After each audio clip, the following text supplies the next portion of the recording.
Hey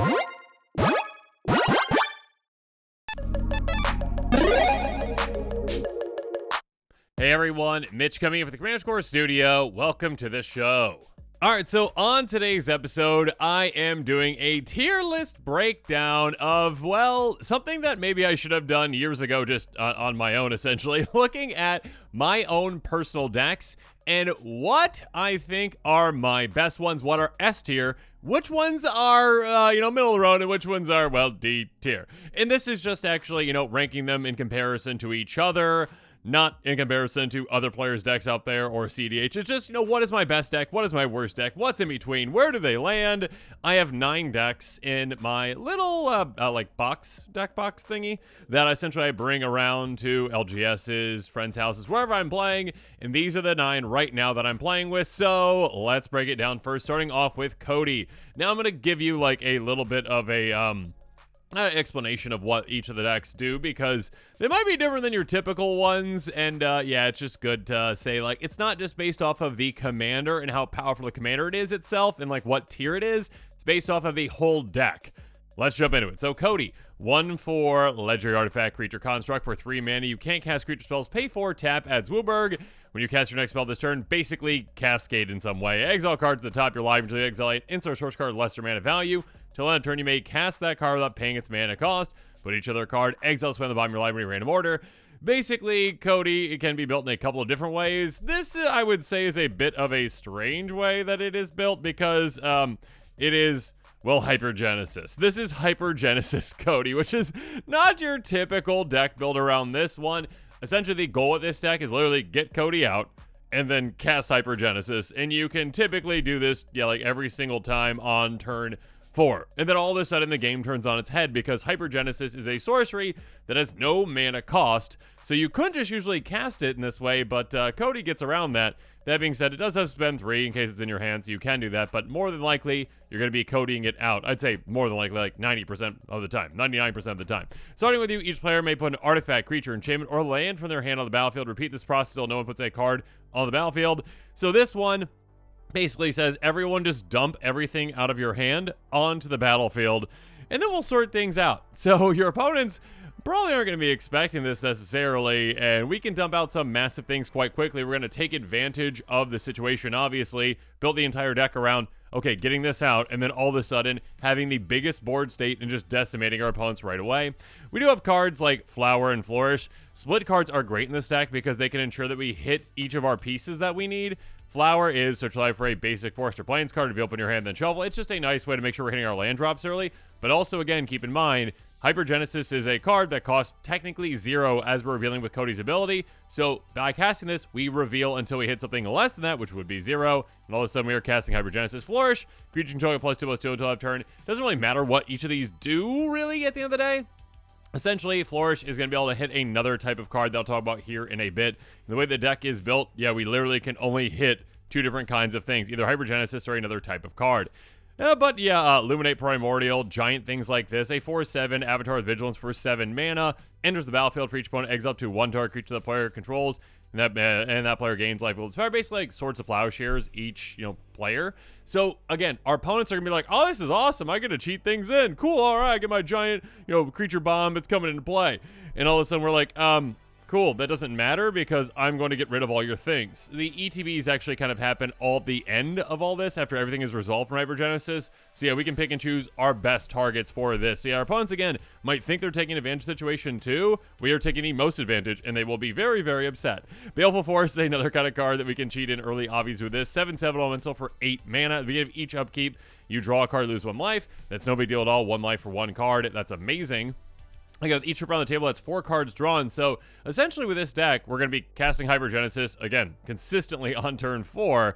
And then all of a sudden, yeah, okay, cool. Cheat all these giant things, get like 3 or 4 massive things into play, reset our hand, while also just decimate our opponent's boards too. And then just Hypergenesis again, because we're going to be shuffling it into our library, things like Quandrix Command.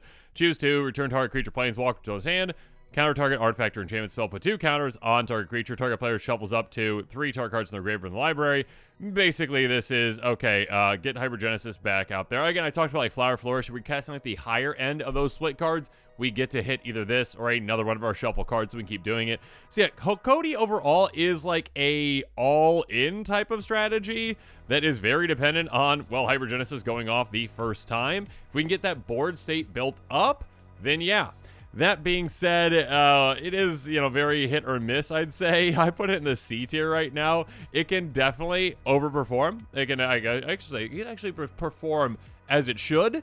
If it works out, it could also work out where like, oh, I don't have like any big removal creatures early and my opponent drops something massive and everyone's in trouble and my bad, everyone. So yeah, I'm going to go with a C so far, and I do reserve the right to change these as we go. I have not actually written these out, so far. I do like to kind of just do on the fly and just kind of give you my thoughts. So let's go on to the next one. Eska got out of the tree. We're going to skip the front side, actually, because it is a deck built around the Prismatic Bridge, but it's not really built around this at all.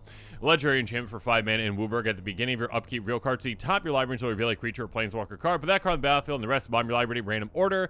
This is a card that many players out there build like, okay, like Super Friends, all planeswalkers, great, cool. Or hey, all giant creatures, or a combination of both. The way that I build around this, though, is like, there's one creature in the deck and no planeswalkers, and you're going to hit it every single time. And it's one that I have in the past argued before that technically should be legendary itself, but it's probably a good thing it's not, actually. Inktrader Nephilim.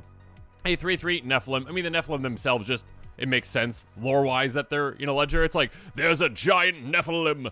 Are there more than one of those? No, it's a mythical god.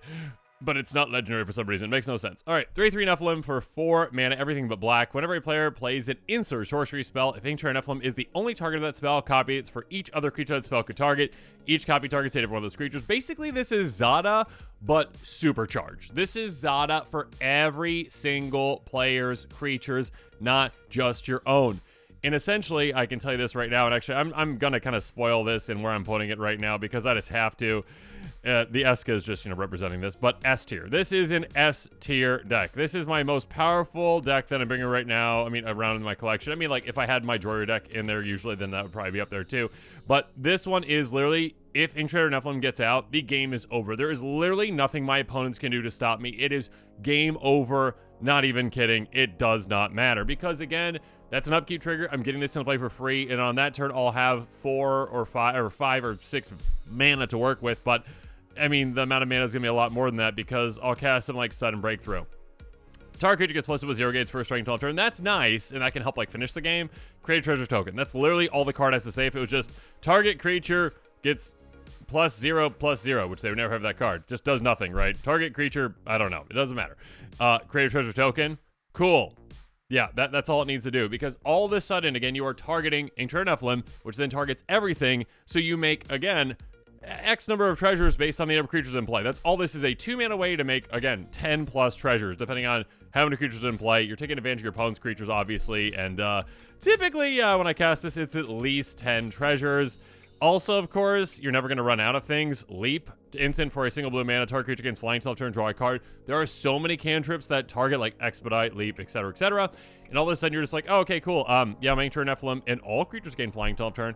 Cool. By the way, I draw all of these cards, and oh yeah, I basically am going to just, again, draw 10 plus cards for 1 mana, eat your heart out, Ancestral Recall, and then cast more of those things to get more treasures, so I'm never going to run out of mana either. Spawning Breath, I can like double up the number of creatures in play too. Instant for 2 mana, 1 damage to our creature player, make a 0/1 Eldrazi spawn. So again, it might take out some small creatures, but it's replacing them too, and also it's essentially like doubling up the number of creatures in play, so that next time I cast another treasure spell, it's giving me twice as many, or draw a spell twice as many. And like, you can win in a lot of different ways. Like, you can give your creatures haste with, again, like Expedite. You can make a ton of creatures. You can steal every creature on the board, carries as expertise. Yeah, this is an amazing card with this deck. Gain control of target creature. Gain control of target creature or vehicle. Got too excited. Until end turn, untap it. It gets haste till end turn. You may cast a card and mana cost 2 or less from your hand without paying its mana cost. So basically, this is Insurrection because you gain control of all creatures thanks to Inktrader Nephilim. And then also, it's Insurrection plus, hey, well, those are 10 creatures in play, let's just say. Okay, you Insurrection that. Also, you can cast 10 cards from your hand. Convert mana cost 2 or less without paying their cost. Yeah, that's pretty absurd. So yeah, again, this commander has so many different ways of winning, and I do say commander for Ring Trader, but it's not really the commander itself.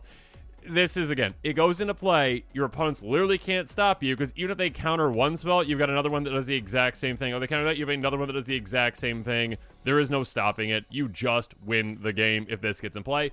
And you've got ways to protect your position to ensure that actually, you are going to be able to get to your upkeep and ensure that you actually get to ensure Nephilim. So, yeah, it's definitely up there. Next up, Joda Archmage Eternal. A 4/3 Human Wizard for 4 mana. Yeah, you would say Jeskai, but this is 5 color. Because flying, you may pay Wooburg rather than pay the mana cost of spells you cast. Basically, yeah, cheat things out. This is what many Joda decks are built around. Mine, again, is just a little bit different. Again, I used to have an initial Joda deck that was more cheating things out. I think it was like my second or third episode on this channel, actually. But now this one is built completely around Villainous Wealth. Yeah, I love Villainous Wealth. This is such a fun card. Sorcery for X and 3 colors, Sultai. Target opponent exiles the top X cards of their library. You may cast any number of spells with mana value X less from one without paying their mana cost. Basically, just get a ton of things off of someone else's library. It's kind of like a Genesis wave, but on someone else's, and it's for any spells. So, it's like, oh, I steal all your things. Thank you. Now, this one, again, Joda can't help you cast this. That being said, Joda can ask you to cast something like Clear an Ultimatum. Clear Ultimatum is a very weird card for a commander. Costs 7 mana, lots of different colors. Don't worry about that. Again, you have Joda out. You just pay Wooburg, okay? Choose 5 permanents you control. For each one of those permanents, you may search life for a card with the same name as that permanent. For those cards, into play tap, then shuffle your library. This Joda deck is built around ramp. Literally just ramp an absurd amount, like 20 plus ramp spells. Make sure you get your mana fixed. This is now even a ramp spell because it's like, oh, okay, cool. I've got my 5 basics in play.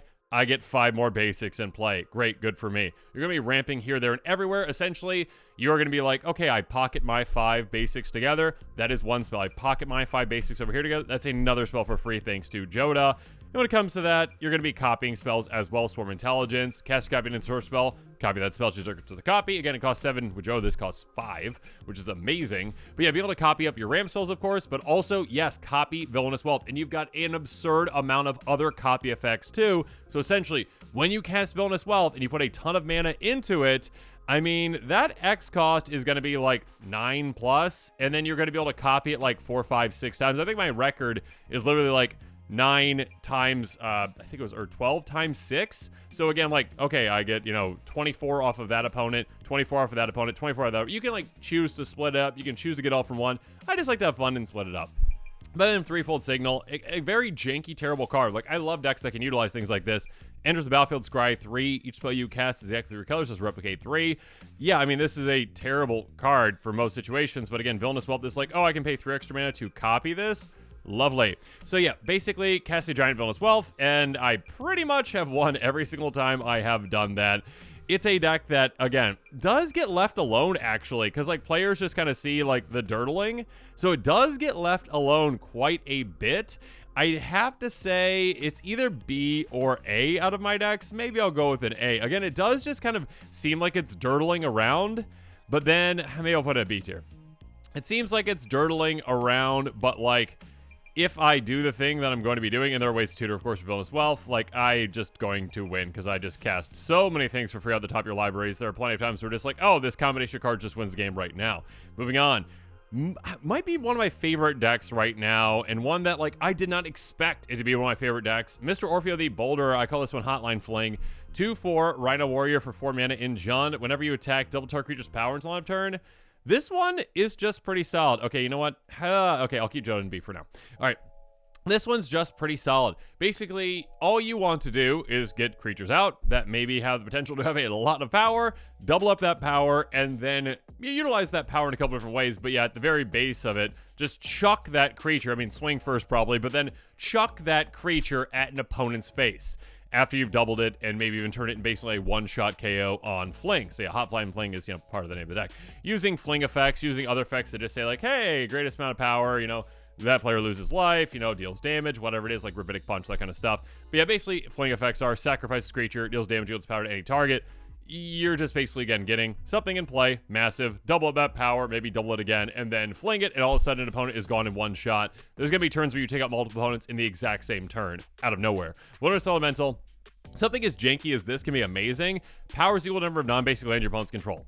It also has trample, which is quite nice. Now, it is kind of risky to swing with it, obviously, because it only has 3 toughness. You've got ways to get more toughness as well. That being said, again, the longer the game goes, this is a 3-mana creature that has basically like 10 power on its own, just for that. And then all of a sudden, hey, okay, I attack. Oh, I double up its power. Great. And again, it's like whenever you attack with anything, so you can attack with another creature if you don't want to swing this into danger or your commander or whatever it is, double up this power and then chuck it. And again, that's 20 damage out of nowhere to an opponent's face, or, you know, taking advantage of it in other ways. But yeah, like Stalking Vengeance can also take advantage of it when you're sacrificing it too, because, hey, whenever another creature you control dies, it deals damage equal to its power to target player or planeswalker. So all of a sudden you're just like, okay, I flung it, and then extra damage again, either that exact same player or someone else. This is a deck that, again, really has surprised me over time, where it consistently performs really well. It's not going to, it's not going to just like decimate every single table out there, but it can definitely surprise opponents who are like, this player is building pretty slow, you know, like, oh my goodness, what is that, a Wilderness Elemental? What a weird card. Oh my gosh, it's a 40 power creature and I am gone. That other opponent is gone, and all of a sudden they drew 20 cards. Yeah, or 40, I guess, at that point. But yeah, you can draw an absurd amount of cards too. Regardless, this one is, I think, probably a B tier commander. If I'm thinking about this the right way, it probably is right there for me. It's middle of the road. It is going to play pretty well, just kind of like Villainous Wealth deck. It's going to play pretty well for most scenarios for me, but it's not going to punch above its weight class too much. Next up, one that does punch above its weight class a ton, and I think it's because it just gets ignored, Phelddagriff. Phelddagriff has surprised me over the years, and it is one that, like, when I first built it, I was like, this is like a fun experiment, and I loved playing it, but like, it is probably my most winning deck because literally players don't take it seriously. And they need to. It's a derpy. And it's probably like the art, just like the entire like thought behind the commander. A 4/4, I believe it's Phelddagriff. It says legend on it. For 4 mana and Bant. White is, it gets flying till end of turn. An opponent gains 2 life. Blue is bounce it back to your hand. Target opponent may draw a card. And green is trample till end of turn. Put a hippo token into play under target player's control. It's a 1/1. Basically, there are, 2 of these things are not optional, and 1 is optional for an opponent. So unfortunately, fortunately, but unfortunately, like, you can't be like, okay, I generate infinite blue mana and I bounce it back infinitely, and that opponent mills out, or all the opponents mill out, because it's a may draw. So they're not going to do that. Giving an opponent life, there's not really too many ways to take advantage of that. I mean, like, if you had black with this commander too, you could. That being said, what you can take advantage of is giving an opponent, or giving opponents, an absurd amount of hippos, which might not seem like something that you really want to do. Be like, okay, yeah, hey, you can get a lot of things, all right? And it might seem very group hug, but the way that I like to call it political control. I'm going to be wheeling and dealing and giving opponents hippos. Mostly one opponent. You probably like make a friend early, pick that opponent, work with them, and then help them build up an army of hippos that you make deals with. Be like, okay, like, I'll give you 5 more hippos this turn, and you're going to be ramping a ton. I'll give you 5 more hippos this turn. And to do that, you need to, well, if you need to block with one, that's fine. But wait, here. But you need to swing with them at that opponent next turn. Okay, fine with that. Whatever, sure. And you can take advantage of that while just sitting back. Again, it's a deck where you sit back, control the game, make a friend, and then all of a sudden at the end, stab your friend in the back. Island Sanctuary, a very janky, terrible card. And actually, I will say that every single one of my decks that I built at the time, $1 or less for each card outside of the commander as a requirement. So since this is one of my older decks, it does have certain cards in it that are above $1 right now. Island Sanctuary is an amazing one, though. Champ for 2 mana. During your draw phase, you may draw 1 less card from your library. If you do, until the start of your next turn, only creatures that can attack you are those that have flying or island walk. Basically, if you skip a draw, if you skip your draw, draw to start the turn off, then actually you are unattackable except by creatures with flying or island walk, which is amazing and awesome. Kind of like a better Ghostly Prison anyway. Ghostly Prison's also in this deck too. But yeah, basically ways to kind of like teleport, sit back, give people hippos, and yeah, you can make deals like you can attack me with those hippos I'm giving you, but there's sometimes you can't make those deals necessarily, but you still want to give out the hippos. Just make it so the hippos actually can't attack you. Angel's Trumpet. Speaking of attacking, though, force players to do your bidding. Force players to do things they don't want to do. Artifact for 3. Basically, creatures have vigilance. Every single creature has vigilance, not just your own. The end of each player's turn, tap all untap creatures they control that did not attack this turn. 1 damage to that player for each creature tapped this way. This is a brutally effective card. Again, it forces attacks, which is amazing. It says, hey, everyone, you need to swing out. You basically need to keep swinging out. If you don't do that, your creature's going to get tapped anyways, and it's going to deal damage to you. So, you force players to swing again. You're Pell afforded up. Players aren't going to be attacking you because they can't afford to, or they literally just can't. And all of a sudden, you're like, oh, okay, cool. Swing at each other. Great. Also, it can be a finisher too. Give someone hippos on the turn that they can't attack with them, and all of a sudden they are getting pinged for a ton of damage. Or again, literally just because they can't attack because they can't pay for it, or they Ghostly Prison, or Island Sanctuary, or whatnot. Keep watch. Again, take advantage of big attacks. Draw a card for each attacking creature. Again, give someone an absurd amount of hippos. Have them swing with those hippos because you're making a deal or whatnot, or you just know they're going to, and be like, okay, 3 mana instant speed. Y'all just sit back and draw 10 cards at instant speed because I know what's going on. Again, late game, Reigns of Power, Suture Priest, cards that can finish. Reigns of Power specifically, untap all creatures you control. All creatures target opponent controls, you and that opponent each gain control of all creatures that are controlled this turn. You can haste turn. You're going to have like just Phelddagriff in play, and you can even just bounce that back to your hand if you want to, and then be like, oh, okay, cool. I take your army, including all those hippos I gave you, and now I swing at you and finish you off. Again, basically, you're just going to, again, political control, you're making a friend until the very end of the game, and then you stab that friend in the back, and then you win. So this is a deck that, again, probably is my most winning deck out there, actually. Probably because I don't play the Inkture Nephilim deck all that much because, yeah, just kind of winning on the spot like that can be kind of annoying. This one, though, does surprise opponents. I'm going to put this in the A tier because it does surprise opponents. It has, in my opinion, like really punched above its weight class, but yeah, just sitting back, controlling things, giving out hippos. Might not seem like the most powerful strategy out there, but it wins a ton of games. Like, I'd say, like, this one, like, I don't build decks just to win, like, at a high percentage. It's not how I build my decks. But I'd say, like, I've won probably, like, 70 to 80% of my games with Phelddagriff because, again, players just don't take it seriously. All right, moving on. Garth, One Eye, another deck that actually really punches really, really hard. Garth is a 5/5 human wizard for 5 mana in Wooburg. Tap. Choose a card name that has been chosen among Disenchant, Braingeyser, Terror, Shivan Dragon, Regrowth, and Black Lotus. Create a copy of the card of the chosen name. You choose to cast the copy. This is a commander that is a very toolboxy commander and one that doesn't seem all that threatening compared to some other 5 color commanders out there. There are definitely ones that, like, I was like, okay, I'm not gonna pick like Kenrith or those. I built the deck with an idea in mind, not around Garth, essentially. Garth does work with the deck, but it's just like, I wanted to pick one that gives me value, gives me ways to win, but also, like, isn't going to be the most threatening thing out there. Because this deck is actually built around some pretty derpy things that I always want to build a deck around. And actually, those are cards like, well, let's talk about the land first. Thornglint Bridge. So this is a card, and actually there's 10 of these, essentially, one for each color combination, that actually made this possible. This deck was not possible for a while because of a very specific thing. It's an artifact land, and it's battlefield tapped, indestructible, taps for 1 of 2 colors. Again, there's 10 of these in the deck. Indestructible. That is huge on a land because there are certain kinds of cards out there that are amazing, but also risky, like Market Festival.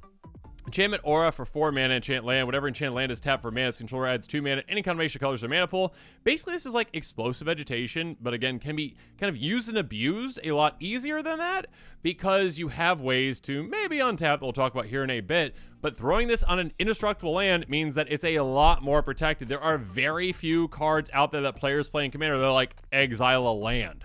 There aren't that many that players typically play, so you're typically safe just to fully invest.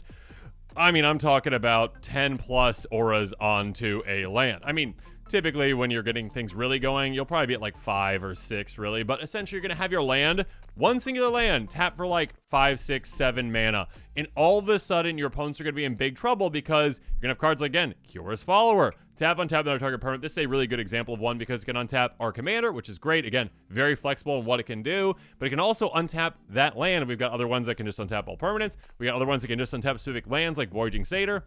And all of a sudden, tap that land that can tap for, say 7 mana. Tap it 4 times in a turn. That's 28 mana. Also, things like, Jeskai Ascendancy help just a little bit. Whenever you cast a non-creature spell, creature control at ++1 until turn, untap those creatures. You also get to, loot as well. That's quite nice. So you have dig down through your deck, but also literally every single time you cast a non-creature spell, which is everything that Garth has and allows you to cast, except for Shivan Dragon. And all of a sudden, you're just like, oh, okay, cool, yeah, untap every single one of my creatures, including all the ones that can tap to untap that land. You're going to be tapping for 100 plus mana in a turn. There's also some combos in here, too, that can help you just finish out the game. But yeah, Braingeyser an opponent, Braingeyser another opponent, Braingeyser another opponent. The win condition is built into Garth itself. all of your opponents lose because they draw out their entire deck. This is one that, again, I did not anticipate it actually to be one of my most powerful decks when I built it. It is one that does a lot of work because it is one that, again, opponents might not see coming. They do kind of see it just dirtling around being like, oh, that's cute. Yeah, like, huh, auras on lands. Wow, look at that. Huh, you're not going to use like regular ramp like Rampant Growth. That's weird. And no, this deck does hum really well. Moving on to the next one, though, a very different commander from this one, Hofri Ghostforge. This one is a 4/5 Dwarf Cleric for 5 mana in Boros. Spirit you control get +1 and have trample and haste. Whenever another non-token creature you control dies, exile it. If you do, create a token that's a copy of that creature, except it's a spirit of other types, and it has, when this creature leaves the battlefield, return the exile card to your graveyard. Here's the thing. They literally wrote this card incorrect, and they had to like correct it right away. The Oracle text is different than this text because I don't know if they didn't anticipate that this would be built in this way, but like threaten effects. This is literally just, oh, I'm going to steal my opponent's creatures and make copies of them. Because again, it says like return to your graveyard, which, you know, you wouldn't do that if you stole an opponent's card. But yeah, all you really need to do with this one is go, oh, okay, cool. My opponent's got a really cool creature. Threaten it. Untap target creature, gain control until end of turn, and that creature gains haste until end of turn. Swing, get it killed in combat. Great. I mean, there's a lot of different threat effects. Or, of course, free sacrifice outlets like Goblin Bombardment. Sacrifice creature, 1 damage to our creature player. The damage is nice. It doesn't really matter what it does. The fact that it's a free sacrifice outlet like Martyr's Bond, other ones in these colors, yeah, that's all you need. Just sacrifice the creature that you stole. All of a sudden, it goes away. You get a token copy of it that is technically better because you have, you know, trample, haste, +1, and you get whatever ETB of it, you know, might have again. So you steal your opponent's best things, use them against them, yeah, or just, you know, moral and primary. Your own creatures also have some great ETBs too, so have it come into play. Enters the battlefield for each opponent, gain control to 1 target creature that break controls out of turn. Basically, threat and effect for all your opponents, which is lovely. But also, when you sacrifice this, you get a token copy of it, so you get that again, which is massive. So then, you know, get your opponent's creature, sacrifice them too. And then kind of with that, Song of the World Soul, other kind of populate effects as well can be really good with this kind of a commander. Yeah, I absolutely love this one. It is huge. It is massive. It is amazing. It is a commander that does kind of, I mean, it can make some enemies very quickly, unfortunately. So I would say that this one is more of a C tier commander. I always think it's going to work out a bit better than it does. Like, it does synergize really well. It does hum really well when it's going. The problem is you're going to make some enemies pretty quick, and your opponents are going to be very wary of you very quick because, oh, this player has threaten effects, and they just basically stole my best creature or that other player's best creature. I'm going to be wary of them. I'm going to try to take them out because, well, I've got great creatures and I don't want them stolen too. So yeah, this is one that, again, doesn't fly under the radar, really. I mean, it might fly a little bit quickly, you know, at the beginning of the game, but then as soon as you do that first threat effect, like, oh, this is what this deck is about. Hey, everyone, let's take this player out. So it is one that I would say usually loses more than it wins because of that. Next up, Jegantha the Wellspring. This is one that I love the idea. I put so much time and effort into the idea, into the build, into the concept of it. And yes, I self-limited it. We'll talk about it here in a little bit, but it is probably, unfortunately, my D tier deck. It is just one that I absolutely love, but it is not the most powerful thing out there by any means. In fact, Jegantha, again, kind of like Garth, was chosen as a commander that is pretty non-threatening. A 5/5 elemental elk for 5 mana in a Gruul, but, you know, technically 5 color. It's not the companion, so don't worry about that. Tap for Wooburg. This mana can't be spent to pay generic mana costs. So basically, it's a mana, you know, dork commander in a way that can tap for essentially 5, but maybe it's going to be a little bit less than that because you can only utilize certain, you know, pips each turn. Again, no generic mana cost. That being said, I also have Karuga the Macro Sage as the companion for this deck. So again, the deck is already limited because this is the companion. Again, starting deck only has converted mana cost cards 3 or greater and land cards. So it's going to be a bit slower than other decks out there. A 5/4 enters the battlefield, draw a card for each other permanent you control with converted mana cost 3 or greater. Yeah, this is one that is built around one very specific card, one of my favorite cards of all time. Wizards reprinted. What are you doing? Song of the World Soul. I love this card. It used to be budget friendly. Now it's like $8. Wizards reprint it. Enchantment for 6 mana in white. Whenever you cast a spell, populate. This is such a cool effect. Literally, the entire deck is built around, hey, let's make clone copies of creatures, maybe even like Karuga, and get their great ETBs. And then all of a sudden, we are going to be copying them again and again and again and again with populate effects like Song of the World Soul. Cackling Counterpart, an example of a clone effect. Put a token on the battlefield, it's copy target creature control, flash it back as well. So again, not like regular clone effects like on creatures, but clone effects that are, hey, making a token copy of them, because then you can populate that and get that amazing effect again and again and again. Just think about like Ashen Rider with it, or like Consuming Aberration.